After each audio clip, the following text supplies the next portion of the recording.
su internet, un altro giorno andare un po' su internet. Mi manda che dopo l'update 2 di FNAF World, come sarà a che momento è il sito di scottgame.com.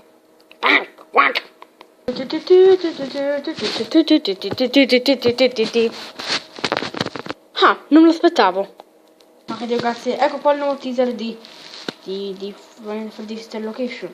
Adesso lo andiamo. Ok, questa sarebbe Baby.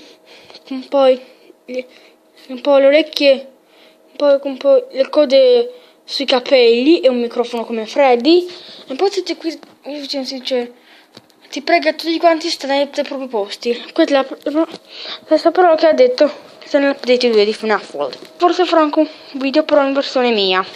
Allora l'update 2 era un po' spaventosi. In più poi che mi aspettavo più dell'update 2 era un po' così .exe, perché cavolo era spaventosissimo. Poi c'è anche un'altra cosa, un altro teaser di Fanatic Candy. Ecco qua il teaser, in cui ti vede la forma di Red, che te lo faccio vedere da un po' da vicino, che ecco voi non potete vedere adesso accendo la luce della mia camera. Ecco, ho messo un po' l'immagine, può vedere un po' la faccia di Ratti, la data in cui è scritto 1962, che corrisponde essere la data di questo gioco. Inoltre Scott ha confermato anche che c'è anche il voice acting in Final Freddy Sister Location. Devo prendere fiato.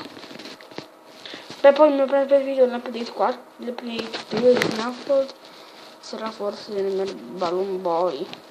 Niente ragazzi, questo è un video cortino per vedere queste due cose.